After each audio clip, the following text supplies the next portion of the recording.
दोस्तों, स्वागत है आपका एक बार फिर। फ्रेंड, मेरी जीडीपी की अवधारणा का मेरा टॉपिक चल रहा है, जिसमें अगर मैं बात करूँ तो आज हम लेक्चर नंबर 4 को जो है हम काफ़ी डेप्थ के अंदर देखेंगे। और ये हमारी इकोनॉमी सीरीज़ का जो है वीडियो नंबर 26 चल रहा है। मेरा नाम राजवीर है। चलिए फिर आगे बढ़ते हैं। देखिए, आगे बढ़ने से पहले पहले हमें कुछ वर्ड्स को समझना पड़ेगा और हमें थोड़े चीज़ों को समझना पड़ेगा। अगर मैं दो टूक में बोलूँ, हमारी राष्ट्रीय आय अगर आज से कुछ साल पहले हम जो है NNP at the factor cost पे नापते थे। अभी आपको कुछ समझ नहीं आएगा, बस चीज़ को समझने की कोशिश कीजिएगा। बस देखो मैं क्या कहना चाह रहा हूँ। लेकिन अब जो है हम NNP at the market price पे हम अपनी नेशनल इनकम को जो है अगर बात करें तो हम यानी कि हम इसको जो है नापते हैं, राइट। मार्केट प्राइस, तो इसमें एक वर्ड मैं आपको दिखाने की कोशिश करूंगा कि एक तो फैक्टर कॉस्ट को भी समझना है, हमें एक मार्केट प्राइस को समझना है, जो हम इसके नेक्स्ट लेक्चर में समझेंगे। अभी हम एनएनपी, ये जीडीपी, देखो अभी तक हमने प्रीवियस वीडियो में जीडीपी को समझा। जीडीपी क्या होती है, किस तरह से काम करती है, क्या क्या इसमें इंक्लूड किया जाता है, क्या क्या इसमें जो है लिया नहीं जाता यानी कि एक्सक्लूड किया जाता है। यहाँ पे मैंने 3 वर्ड्स लिखे हैं, डी कोड वर्ड्स, जिसमें ग्रॉस नेशनल प्रोडक्ट, राइट। और उसके बाद एरो दिया है और यहाँ पे मैंने कुछ टर्म्स जो है यहाँ पे जो है हमने लिखी हैं। अगर प्रीलिम्स ओरिएंटेड कंसेप्चुअल की बात करूँ तो यस, ग्रॉस डोमेस्टिक प्रोडक्ट हम कर चुके हैं। आज जो है हम वीडियो देखेंगे वो देखेंगे net domestic product, gross national product, net national product और डोमेस्टिक इनकम क्या होती है, किस तरह से काम करती है, इस चीज़ को थोड़ा समझने की कोशिश करेंगे। इन लेक्चर्स को थोड़ा 1 से 2 बार जरूर देखिएगा, क्योंकि थोड़ा फोर्स दे के आपको समझना पड़ेगा, क्योंकि टॉपिक्स बहुत टफ हैं। अगर समझ नहीं आया तो मतलब बस फिर वीडियो का कोई फ़ायदा नहीं होगा, तो बेटर है ढंग से देखिएगा। देखिए, मैं पहले, अभी तक हमने लास्ट वाली वीडियो में देखा था ग्रॉस डोमेस्टिक प्रोडक्ट। एक मिनट, मैं थोड़ा सा पीपीटी को वाइट करता हूँ। हमने लास्ट वाली वीडियो में देखा था ग्रॉस डोमेस्टिक और प्रोडक्ट, राइट। देखो, ग्रॉस इस वर्ड को समझिएगा, डोमेस्टिक जो सिर्फ डोमेस्टिक के अंदर है, और प्रोडक्ट का तो कोई मतलब भी नहीं है यहाँ पे, मतलब कि जो उत्पाद है वो एक अलग कहानी है। आपको पता है ग्रॉस यानी कि फॉर एग्जांपल अगर आप एक सैलरी पर्सन है, मान लीजिए आप किसी मल्टीनेशनल कंपनी में काम करते हैं, राइट। वहाँ पे हो सकता है आपका 6 लाख का पैकेज हो, लेकिन आपको इन हैंड सैलरी, जिसको हम बोलते हैं इन हैंड सैलरी, में भी आपको 5 लाख आती हो। यही होता है भाई। क्यों? इसमें आपका ईएसआई कार्ड भी होता है, हेल्थ इंश्योरेंस भी होता है, टैक्सेस भी होते हैं, व्हाट्सएवर जो भी है उसको काट के आपको जो 5 लाख सैलरी दे दी जाती है। यानी कि ध्यान से समझिएगा, ये आपकी 6 लाख क्या हो गई, ग्रॉस सैलरी। और आपकी जो ये 5 लाख आई, ये आपकी हो जाएगी यहाँ पे नेट सैलरी। मेरी बात समझे? यानी कि आपने कुछ भी जो है, कहने का मतलब है आपने यहाँ पे डिडक्शन किया अपनी सैलरी को लेके। समझ आ गया? यानी कि 6 लाख सैलरी है आपकी ग्रॉस, आपको भी काट पीट के 5 लाख साल के मिलते हैं, और आपके यहाँ पे जो 1 लाख रुपए कटा वो आपका डिडक्शन है, राइट। यही कंसेप्ट है, बिल्कुल सिंपल सा। अब थोड़ा सा इसको बड़े लेवल पर समझते हैं। अब मैं बात करूँ फॉर एग्जांपल, मान लीजिए पूरी इकनॉमी के अंदर, मान लीजिए फॉर एग्जांपल 6 लाख का ही काम हो रहा है, मान लो पूरी इकनॉमी है। हाइपोथेटिकल सिचुएशन लेके चलते हैं समझाने के लिए। यहाँ पे लिख देता हूँ ग्रॉस डोमेस्टिक प्रोडक्ट, राइट, यानी कि इसको सकल घरेलू उत्पाद, राइट। अब ध्यान से समझिएगा, 6 लाख इनकम है भाई। अब कहीं ना कहीं थोड़ा बहुत डेप्रिसिएशन भी लगता है किसी चीज़ में। मान ली कोई बिल्डिंग है, बिल्डिंग का भी डेप्रिसिएशन लगता है। कोई कार होती है, उत्पादन होता है, उस पर भी जो है डेप्रिसिएशन लगता है। मान ली कोई कार है जो इस साल तो स्टॉक में आ गई, लेकिन अगले साल नहीं बिकी, तो कहीं ना कहीं उस पर भी डेप्रिसिएशन लगेगा, फ्रेश कार पे है। इसी के जैसे अगर मान लीजिए कोई चीज़ है जिस पर डेप्रिसिएशन लगना, मूल्यह्रास जिसको हम कहते हैं, वो कहीं ना कहीं हर चीज़ में लगता है। जैसे आप ही हैं, अगर आप कोई भी गाड़ी लेते हो उस पर, अगर आप मान लीजिए 2020 में मान लो कार ले रहे हो 5 लाख की, भाई 2021 में बेचोगे तो आपको 5 लाख तो मिलेंगे नहीं, डेफिनेटली, सिंपल सी बात है। कहीं ना कहीं आपको 5 के 4 मिल जाएंगे या फिर 4.5 मिल जाएंगे। एटलीस्ट 50,000 का डेप्रिसिएशन तो लगेगा, ऑनर भी कटेगा और साथ में डेप्रिसिएशन भी लगेगा। अगर आप कोई गाड़ी लेते हैं, अगर कोई गाड़ी 5 लाख की, मान लीजिए 15 लाख की गाड़ी लेते हैं, 15 साल दिल्ली में वैलिड है, तो भाई कहते हैं लाख रुपए डेप्रिसिएशन तो हो ही गया भाई, वैल्यू तो टूटनी है। तो उसी केस के अंदर जब हम किसी अर्थव्यवस्था में जब हम उत्पाद करते हैं, तो चीज़ें उत्पाद तो होती हैं, लेकिन मशीनों की टूट फूट भी होती है। मशीनें चलेंगी तो घिसेंगी भी। तो उस घिसने की प्रक्रिया में जो है हम माइनस में डेप्रिसिएशन निकालते हैं। क्यों निकालते हैं, क्वेश्चन ये भी है ना। आगे हम इतना इतना ताम झाम क्यों करें? क्योंकि भैया हमें नेट इनकम चाहिए। हमें एक्चुअल प्रॉफिट हमें पता होना चाहिए। अगर मैं सिंपल सी बात करूं, हमें एक्चुअल में पता होना चाहिए कि हम कितने, हमारी जो है इकोनॉमी है जो है कमा रही है। ग्रॉस तो समझ आ गया, सीटीसी हमें समझ आ गया, लेकिन एक्चुअल के लिए फिर हमें जो है नेट निकालना पड़ता है। तो जिसके अंदर घुमा फिरा के अगर हम बात करें तो हम क्या करते हैं, जीडीपी मतलब कि अगर हमें नेट डोमेस्टिक प्रोडक्ट निकालना है, यानी कि एनडीपी का मतलब क्या हो गया, नेट डोमेस्टिक प्रोडक्ट, राइट।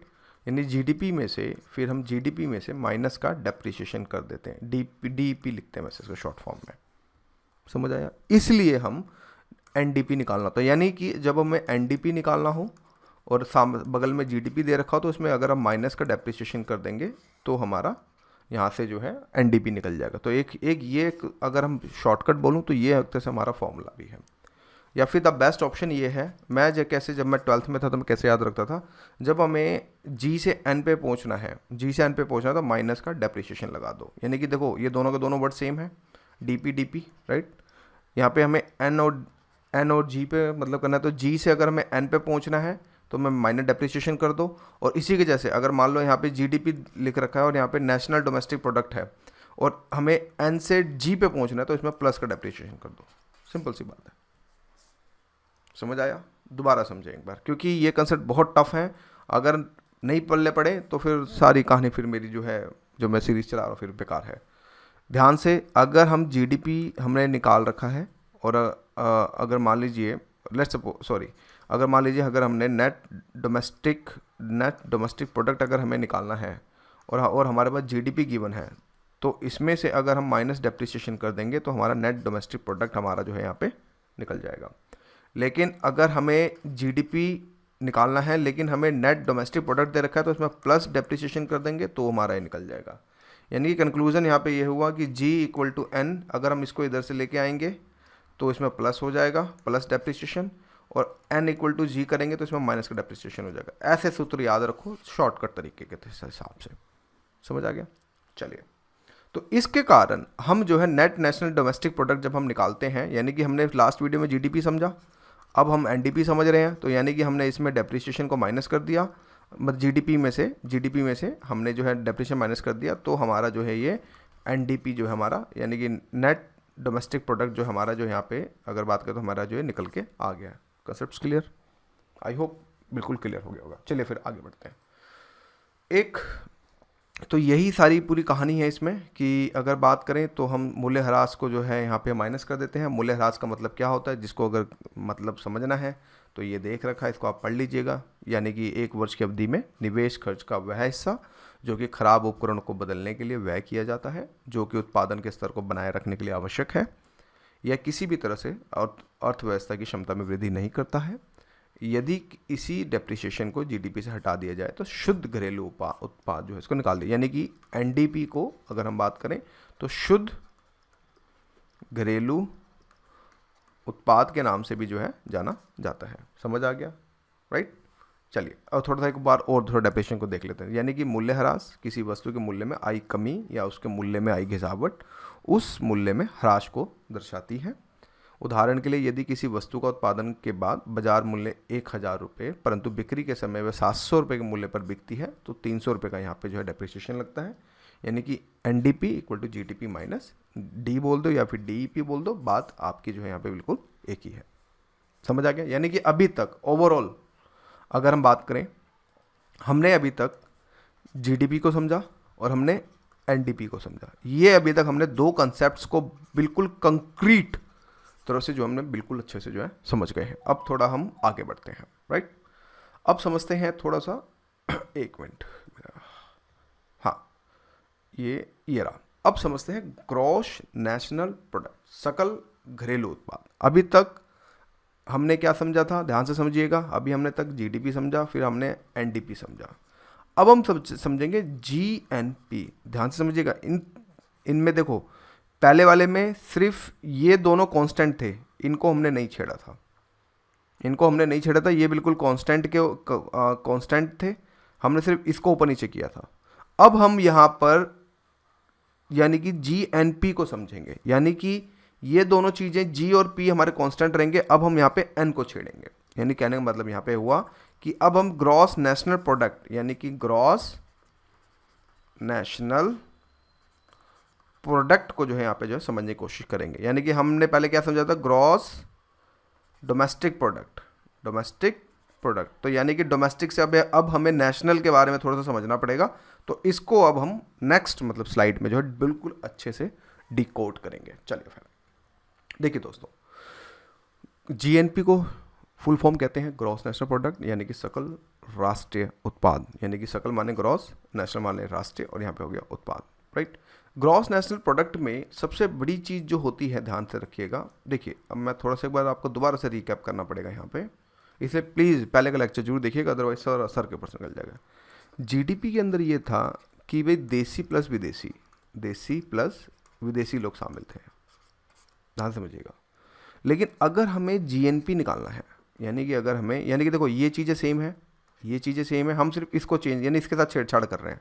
तो डी और एन पे से अगर हम, यानी कि डी इक्वल टू एन के साथ अगर हम छेड़छाड़ कर रहे हैं, तो यहाँ पर ग्रॉस नेशनल प्रोडक्ट में सिर्फ हम देसी लोगों को लेते हैं। देसी मतलब वी आर इंडियंस, मतलब इंडियंस को जो है इसमें, यानी कि कोई भी अगर देश का आदमी जीडीपी नापता है तो उसको इसी तरह से लेना पड़ेगा, उसी देसी कंट्री को लेना पड़ेगा।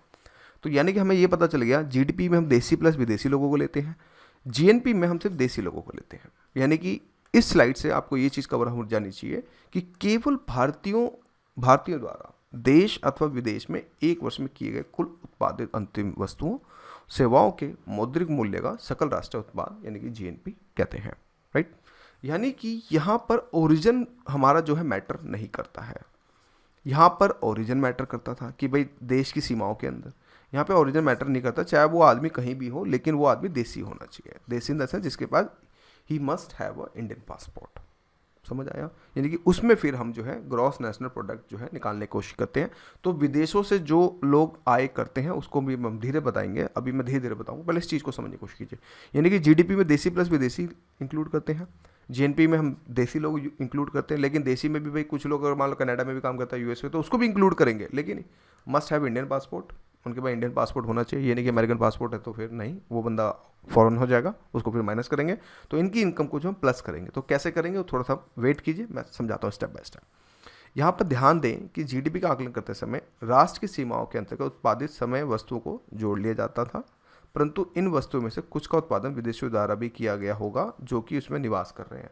तो उसके कारण इसको इसमें से जो है, यानी कि जीएनपी को जीडीपी में से विदेश में रह रहे भारतीयों द्वारा उत्पादित मूल्य को जोड़कर तथा भारत में रह रहे विदेशियों द्वारा उत्पादित मूल्य को घटाकर प्राप्त कर लिया जाता है। तो इसको पहले थोड़ा ना, ये लास्ट वाली लाइन को थोड़ा डिकोड करते हैं ताकि आपके मैं कंसेप्ट को बिल्कुल अच्छे से जो है तोड़ सकूँ। देखिए अब मान लीजिए इंडिया है यहाँ पे, है यहाँ पे यूएसए है। भाई इंडियंस के अंदर क्या करते हैं, इंडियंस पीपल भी काम करेंगे, साथ में विदेशी लोग भी काम करेंगे, राइट। भाई अगर देखें तो ये भी अपनी इकनॉमी बढ़ा रहे हैं, ये भी अगर देखा जाए इंडिया के अंदर है तो कहीं ना कहीं ये लोग भी इकनॉमी हमारे इंडिया की बढ़ा रहे हैं, ये भी इकनॉमी बढ़ा रहे हैं। ऐसे ही यहाँ पे भाई यूएसए सिटीजन भी होंगे और साथ में इंडियंस भी होंगे। मैं एक बात बता रहा हूँ, राइट। तो ये भी अपनी इकनॉमी को बढ़ा रहे हैं, ये लोग भी अपनी इकनॉमी को बढ़ा रहे हैं। तो हमें फिर कैसे पता चलेगा, देखो अगर हम इंडियन मान लो भारतीय अर्थव्यवस्था देख रहे हैं तो हम अपने इंडियंस को तो देखेंगे, लेकिन भाई विदेशी लोगों को, इनको हम माइनस करेंगे। क्यों, ये विदेशी लोग हैं ना, इन्होंने उत्पादन तो किया, लेकिन हमें क्या निकालना है, हमें निकालना है ग्रॉस नेशनल प्रोडक्ट। नेशनल वाले राष्ट्रीय उत्पाद हमें जो है निकालना है, राइट। तो हमें नेशनल यानी कि राष्ट्रीय निकालना है, तो हम इसको विदेशियों को इसमें से माइनस कर देंगे, राइट। इसी के जैसे जो बंदे यूएसए में काम कर रहे हैं हमें इनसे लेना देना नहीं है, हमें अपने इंडियंस का लेना देना है। तो जो इंडियंस जो काम कर रहे हैं हम इसको इसमें जोड़ देंगे, हम इसमें उसको जोड़ देंगे। यानी कि जो हमारे देश में है विदेशी लोग उसको घटा देंगे, लेकिन हम इंडियंस अगर हम विदेश में हैं तो हम उसको जो है जोड़ लेंगे, तो हमारा जो है राष्ट्रीय उत्पाद जो है हमारा निकल के आ जाएगा। समझ आया? आई होप इससे बेस्ट कंसेप्ट मैं कोशिश ही करूँगी आपको समझा सकूँ। बाकी तो यानी कि इसका मतलब ये हुआ कि सकल राष्ट्रीय उत्पाद यानी ग्रॉस नेशनल प्रोडक्ट के अंदर जीएनपी इक्वल टू होता है GDP plus X minus M. X minus M को यहाँ पे आप ऐसे समझें कि एक्स माने होता है विदेशों से प्राप्त होने वाली आय और एम माने होता है विदेशियों द्वारा देश में अर्जित की गई आय। समझ आ गया? यानी कि जीएनपी में हम GDP plus X minus M जो है कर देते हैं, यानी कि विदेशों से प्राप्त होने वाली आय को इसमें जो है जोड़ लिया जाता है और माइनस जो कर दिया जाता है विदेशियों द्वारा देश में अर्जित की गई आय को जो है इसमें से जो है माइनस कर दिया जाता है। लेकिन यहाँ पे एक ट्विस्ट भी है, अगर कहीं क्वेश्चन में एमसीक्यू में यूपीएससी या फिर स्टेट पीसीएस में अगर बोल दे कि बंद अर्थव्यवस्था में एक्स और एम का मूल्य क्या होगा, तो ध्यान रखिए हमेशा एक्स और इक्वल टू एम होता है बंद अर्थव्यवस्था में। बंद अर्थव्यवस्था का मतलब हाइपोथेटिकल सिचुएशन है, वैसे तो इट्स नॉट पॉसिबल। पर्टिकुलर अगर हम देखें आज के दौर में तो बंद अर्थव्यवस्था बहुत मुश्किल है दोस्तों। इवन नॉर्थ कोरिया भी कहीं ना कहीं थोड़ा बहुत चाइना से इम्पोर्ट जरूर करता है, तो उस केस में x इक्वल टू एम होगा। यानी कि ये भी बोल सकते हो कि जीएनपी इक्वल टू जीडीपी भी हो सकता है, जीएनपी इक्वल टू जीडीपी भी हो सकता है, x minus M equal to zero भी हो सकता है। तो ये तीनों हाइपोथेटिकल सिचुएशंस है, इसको आपको हमेशा अगर बात करें तो नोट डाउन जो है स्पेशली अगर बात करें तो करके आपको जो है रखना पड़ेगा। समझ आया? आगे बढ़ते हैं थोड़ा सा। आई होप आपको बिल्कुल धीरे धीरे लेके चल रहा हूँ। अब देखो अभी तक हमने क्या निकाला था? ग्रॉस नेशनल प्रोडक्ट निकाला था। इसी में से अगर हमें नेट नेशनल प्रोडक्ट निकालना हो तो अगेन वही सेम चीज़ कि भाई ग्रॉस से अगर नेट पे पहुंचना है तो माइनस का डेप्रिसिएशन कर दो, आपको आंसर मिल जाएगा। यानी कि ग्रॉस अगर आपको एनएनपी निकालना है यानी कि नेट नेशनल प्रोडक्ट निकालना है तो जीएनपी में से माइनस का डेप्रिसिएशन कर दो। क्यों? आखिर ऑफकोर्स जब आय कमाते हैं तो कहीं ना कहीं थोड़ी बहुत टूट फूट भी हुई होगी, तो उसमें फिर माइनस का अगर हम जीडीपी कर देंगे तो आपको एक पर्टिकुलर एक अच्छा सा एक आंसर आपको जो है देखने को मिल जाएगा। समझ आ गया? नेक्स्ट चलते हैं। तो इसमें और कुछ, क्योंकि मैंने इससे पहले आपको समझा दिया था, अगेन जीएनपी यानी कि अगर आपको एनएनपी निकालना हो और आपको जीएनपी गिवन है तो माइनस का डेप्रिसिएशन कर दोगे तो आपको यहाँ पे सारी चीज़ें जो है निकल जाएंगी। समझ आ गया? नेक्स्ट चलते हैं। अब आता है घरेलू आय का राष्ट्रीय आय में परिवर्तन कैसे किया जाता है। पहले इसको आराम से पढ़ेंगे, फिर इसके बाद इसको डिकोड करेंगे बहुत अच्छे से। देखो दोस्तों, एक होता है डोमेस्टिक इनकम घरेलू आय और एक होता है नेशनल आय। तो काफ़ी लोग बोलते हैं ऑलमोस्ट सेम है, कुछ लोग ऐसे बोलते हैं कि भाई सेम ही है, टर्मिनोलॉजी बिल्कुल सेम, बट नहीं, थोड़ा सा डिफरेंस होता है। उस चीज़ को जो समझने की कोशिश करते हैं। देखो, राष्ट्रीय आय एक लेखा वर्ष में किसी देश के सामान्य निवासियों द्वारा अर्जित कारक आय का जोड़ होता है, जो मैंने आपको पहले लेक्चर में समझा दिया था कारक आय क्या होती है, तो उसको प्लीज़ वहाँ से देखिएगा। यहाँ पे ये बोलता है कि घरेलू आय एक लेखा वर्ष में एक देश की घरेलू सीमा में सर्जित की जाने वाली कारक आय का जोड़ है। इनमें गैर निवासियों द्वारा अर्जित की जाने वाली आय को भी शामिल किया जाता है तथा शेष विश्व में देश के सामान्य निवासियों द्वारा अर्जित कारक आय को इसमें जो है नहीं जोड़ा जाता है। यदि इसमें शेष विश्व में अर्जित आय सामान्य निवासियों की कारक आय को जोड़ा जाए तो गैर निवासियों कारक आय को घटा दिया जाए तो उसको नेशनल इनकम कहते हैं। घरेलू आय का मतलब यहाँ पे, यानी कि अगर इसकी डेफिनेशन को देखें तो घरेलू आय का मतलब ये होगा जो हमारे देश में जो लोग कमा रहे हैं, सिर्फ इसमें बाहर के बंदे नहीं कमाए, जो हमारी यानी कि यहाँ पर सीमा को जो है ध्यान में रखा जाता है। यानी कि जो एक देश की सिर्फ एक भौगोलिक सीमा, जो राजनीतिक सीमा नहीं, भौगोलिक सीमा के अंदर यानी कि देश की सीमा में सर्जित की जाने वाली गैर निवासियों द्वारा जो है अर्जित की जाने वाली आय को भी जो इसमें शामिल किया जाता है। यानी कि इसमें देसी प्लस विदेशी, लेकिन वो एक टेरिटरी के अंदर ही है। यानी कि जो बंदा यूएस में काम करे उसको जो इसमें इंक्लूड नहीं किया जाएगा, तो उसको जो हम डोमेस्टिक इनकम के तौर पे जो हम कहते हैं। समझ आ गया? फिर राष्ट्रीय आय की में बात करें तो घरेलू आय प्लस शेष विश्व में सामान्य निवासियों द्वारा अर्जित आय माइनस देश की घरेलू सीमा में अर्जित गैर निवासियों कारक आय को इसको माइनस कर दें। तो ये कुछ फॉर्मूले हैं, ये आपको जो है याद रखने पड़ेंगे। इसी के जैसे राष्ट्रीय आय में देखें तो घरेलू आय प्लस विदेशों से प्राप्त शुद्ध कारक आय अथवा राष्ट्रीय आय इक्वल टू घरेलू आय माइनस विदेशों को दी गई शुद्ध कारक आय, ये कर देंगे तो हमारा ये टॉपिक जो है यहाँ पे कंप्लीट हो जाएगा। मोस्ट कंटेम्प्ट इंपॉर्टेंट जो कंसेप्ट हमारा जो निकल के आता है, हमने अगर बात करें तो हमें ये चीज़ फोकस करनी पड़ेगी कि हमें जो है जीडीपी, एनडीपी, जीएनपी और एनएनपी, इन्हीं चार के आसपास जो हमें इर्द गिर्द होकर कंसेप्ट को समझना पड़ा और हमने बहुत अच्छे से समझा। अब हम नेक्स्ट वीडियो के अंदर अगर हम बात करें तो factor cost, market price, base price, इन सब को जो है थोड़ा सा साधन लागत को समझने की कोशिश करेंगे और बहुत डेप्थ के अंदर जो है चीज़ों को समझने की कोशिश करेंगे। तो अभी के लिए इतना ही दोस्तों। Thank you for watching my video.